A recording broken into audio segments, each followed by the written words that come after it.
Saya ucapkan terima kasih yang sebesar-besarnya atas kehormatan diberikan kepada saya untuk hadir di sini dan menyampaikan langsung ucapan selamat kepada seluruh warga negara Indonesia yang beragama Kristiani. Selamat sekali lagi merayakan Hari Natal tahun 2024. Dan terima kasih atas semua pihak dari semua unsur yang telah bekerja keras sehingga perayaan Natal ini dapat dilaksanakan dengan baik, dengan aman, tertib, dan dalam penuh kerukunan, penuh suasana kekeluargaan.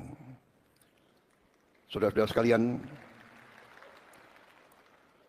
kita merayakan Natal ini sebagai bagian dari kehidupan kita, sebagai bagian dari kepribadian kita, bahwa bangsa Indonesia adalah bangsa yang beragam, bangsa yang penuh perbedaan, bangsa yang berbineka, tapi satu jiwa, satu kehendak, satu keinginan, yaitu keinginan kehendak untuk hidup rukun, untuk hidup sebagai suatu keluarga besar, untuk meraih cita-cita dan tujuan bersama, yaitu mencari kehidupan yang baik di dunia ini dan bekerja keras untuk menghadapi dunia yang akan datang.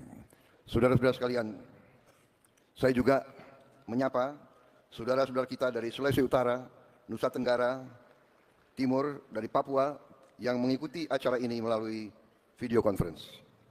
Saudara-saudara sekalian, selamat semuanya.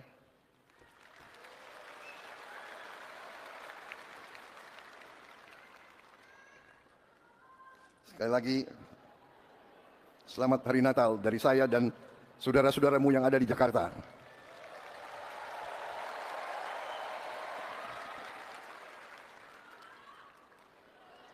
Tradisi harus dalam merayakan tinggal di Natal luar negeri, teman-teman, karena adalah kalau di dalam negeri bagi kita kita sekalian sudah tidak aman, pasti di selalu tangan penegak hukum kembali pun itu berkumpul dengan mereka keluarga, menerapkan hukum itu dengan secara tidak orang-orang adil. yang Kita kita sudah cintai. tahu beberapa apologet Kristen Saya itu mengerti hal yang ini diproses secara karena keluarga hukum saya tidak banyak yang sebanding dengan beragama mereka Kristiani. yang menghina Tuhan Yesus. Terima kasih, Tuhan Yesus memberkati kita semua. Shalom.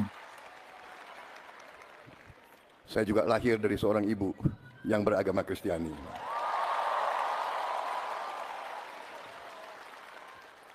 Jadi mungkin boleh dikatakan saya ini bukti dari keluarga Pancasila. Kalau orang tua saya bertengkar tidak pernah soal agama. Kalau bertengkar sih kadang-kadang. Buktinya mereka berhasil putranya jadi Presiden Republik Indonesia.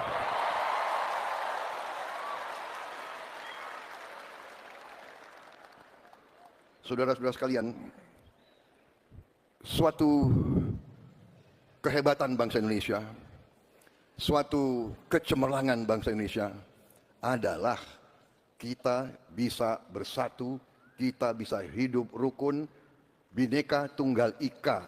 Ini adalah kehebatan bangsa Indonesia. Di ruangan ini dan di mana-mana yang melihat acara ini,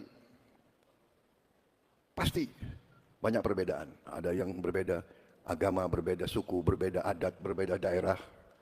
Tapi nyatanya kita semua hari ini merasa sejuk, merasa aman, merasa damai, merasa rukun.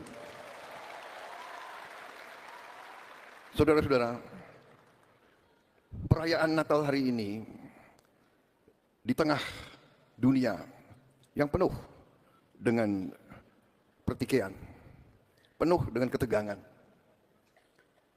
penuh dengan konflik. Saya mengajak kita sekalian, marilah kita bersyukur. Kita bersyukur bahwa kita hidup masih dalam keadaan yang sejuk, masih dalam keadaan yang aman, masih dalam keadaan yang baik. Kita merayakan Natal, saudara-saudara merayakan Natal ini, pasti kita ingat, pasti ada saudara-saudara kita yang hidupnya masih penuh dengan kesulitan. Dan saya yakin di tengah kita bersukacita, di tengah kita merayakan sesuatu yang baik, kita selalu ingat saudara-saudara kita yang masih dalam kesulitan. Saudara-saudara sekalian, saya betul-betul merasakan harapan dari seluruh rakyat Indonesia. Dan karena itu saya bersama pembantu-pembantu saya, bersama menteri-menteri, para Menko, bersama petugas-petugas yang tergabung dalam pemerintahan Republik Indonesia sekarang, kami sungguh-sungguh bertekad untuk bekerja keras untuk melayani rakyat Indonesia.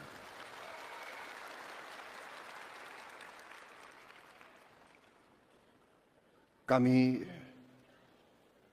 tidak pernah merasa bahwa ada hari libur bagi kami, karena kami merasakan bahwa rakyat Indonesia harus mempunyai pemimpin-pemimpin yang bekerja keras, yang berpikir keras, yang ingin berbuat terbaik. Saya bertekad untuk memimpin suatu pemerintah yang bersih, pemerintah yang akan menjaga kepentingan rakyat Indonesia. Tidak ada niat sedikit pun untuk kami mempersulit kehidupan rakyat Indonesia.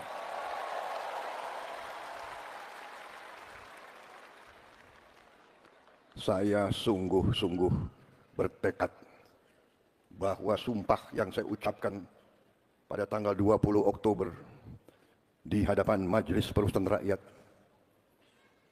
di hadapan seluruh rakyat Indonesia, dan yang lebih penting di hadapan Tuhan Yang Maha Kuasa, untuk menjalankan Undang-Undang Dasar dan menjalankan segala undang-undang dan peraturan Republik Indonesia dengan sebaik-baiknya. Saudara-saudara sekalian, kami mungkin baru menjabat 2 bulan 8 hari sampai hari ini mungkin. 2 bulan 8 hari atau 9 hari? 8 hari ya. Baru 2 bulan 8 hari. Saya mohon sebentar, sabarlah, berilah kesempatan kami untuk bekerja sungguh-sungguh.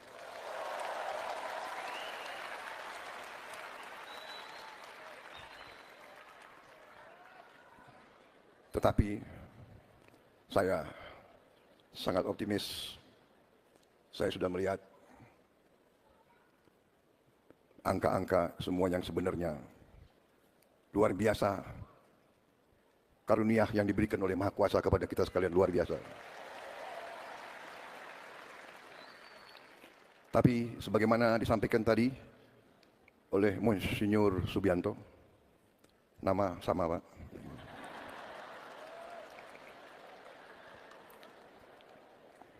nama Subianto itu orangnya baik-baik begitu.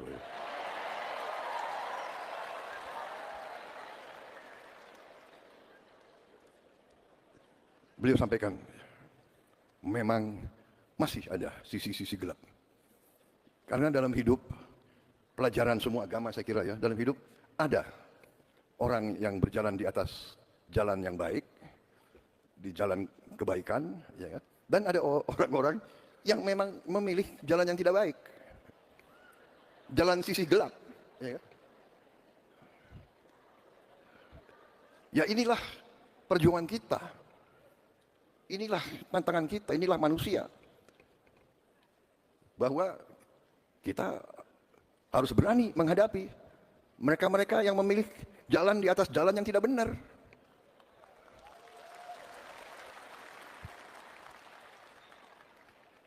Jalan menipu rakyat,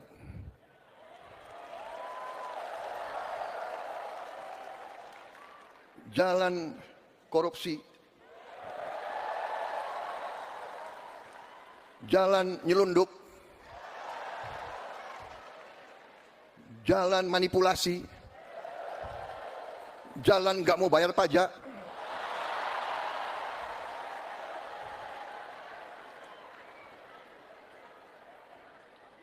jalan sudah diberi segala macam oleh Yang Maha Kuasa, segala macam diberi fasilitas, diberi kebaikan, masih serakah. Ya ini tantangan kita bersama, dan kita akan atasi itu semua. Saya sangat optimis. Tapi kita juga realistis.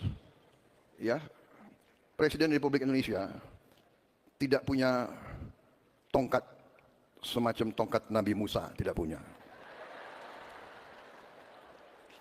Tidak punya tongkat Nabi Sulaiman, tidak punya. Tapi percayalah, kalau kita beritikat baik, kalau kita bertekad untuk berbuat baik, kita yakin kita akan berhasil. Kita yakin Yang Maha Kuasa bersama kita.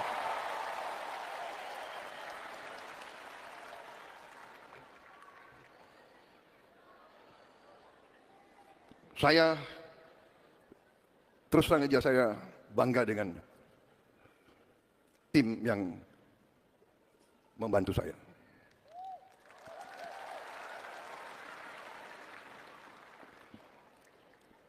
Di awal-awal mereka was-was bekerja untuk Prabowo Subianto. Katanya orangnya galak. Kalau nggak benar ya galak. Kalau mau ngerampok dari rakyat ya galak. Tapi kita lumayan. Kita tadi berapa? 2 bulan 8 hari. Saya lihat lumayan. Ada di sana sini yang goreng-goreng ini dan itu, ya sudahlah. Itu udah biasa kita, ya kan? Rakyat mengerti siapa yang benar dan siapa yang ngarang. Rakyat mengerti. Betul?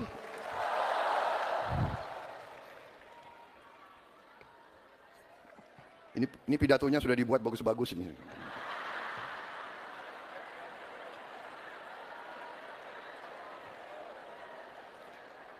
Mau saya bacakan atau tidak ini?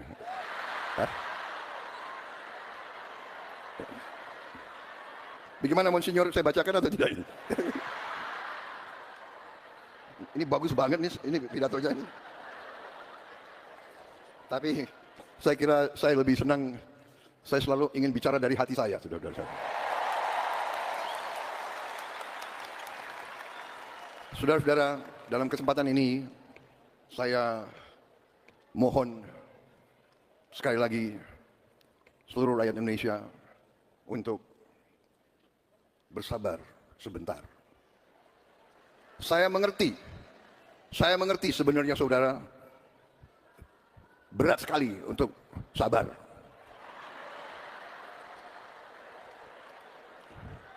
Saya juga berdoa kepada Tuhan, ya Tuhan, ya kan, berilah saya kekuatan untuk memberi hasil untuk rakyat secepatnya. Tapi saya tidak mau membohongi rakyat. Kita ibarat menanam. Kita menanam tanaman. Kita harus tanam dengan baik. Siapkan lahannya, cari pengairannya, cari benih yang baik. Kita tanam dengan baik, kita rawat, kita airi, kita jaga. Insya Allah panennya akan baik, saudara-saudara. Dan kita akan menghadapi, saya sudah berkali-kali ingatkan, kita akan menghadapi tantangan. Si koruptor-koruptor itu, si maling-maling itu tidak rela melihat ada pemerintah Indonesia yang ingin membenahi diri, ingin membersihkan diri. Dan kita akan digoyang, akan dibikin isu ini, isu itu, ya kan?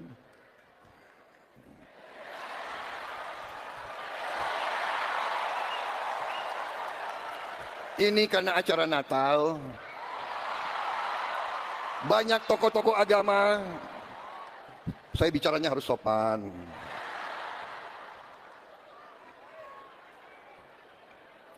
apalagi banyak wartawan di sini. Intinya adalah, percayalah, Yang Maha Kuasa telah memberi kepada kita karunia yang luar biasa. Karena itu, saya sebagai anak bangsa Indonesia, saya yang disumpah di hadapan Yang Maha Kuasa, saya bertekad dengan seluruh kekuatan yang ada di jiwa dan raga saya akan berjuang menjaga segala kekayaan Indonesia. Saya katakan kepada semua pihak yang mau membela rakyat, yang mau menegakkan kebenaran, yang mau menegakkan hukum, yang mau menghilangkan manipulasi dan korupsi, ayo bersatu sama kita.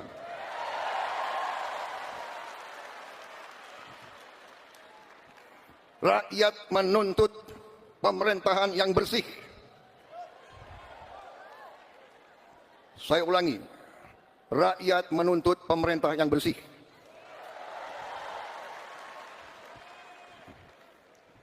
Saya dipilih oleh rakyat.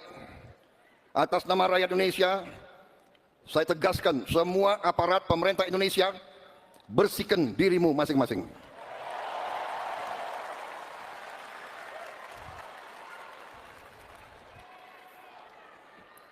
Ada yang mengatakan Prabowo mau maafkan koruptor.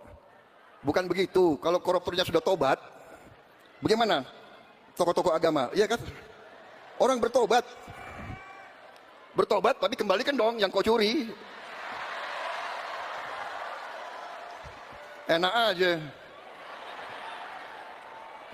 Udah nyolong, aku bertobat. Yang kau curi kau kembalikan. Bukan saya maafkan koruptor, tidak.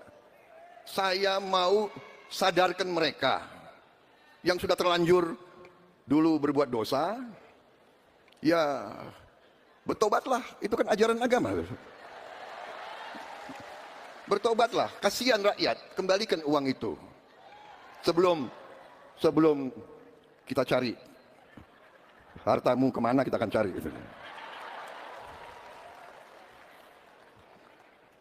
Baik, saya kira pesan saya sudah cukup seperti itu.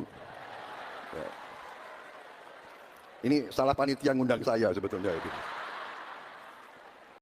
Ya, shalom teman-teman semua. Terima kasih sudah menonton video ini dan itulah yang disampaikan oleh Pak Prabowo dan itu menjadi pesannya bagi kita semua, bukan hanya pesan bagi umat Kristiani saja karena itu adalah momen Natal nasional, tetapi juga teman-teman pesan tersebut itu kepada seluruh masyarakat Indonesia dari Sabang sampai Merauke.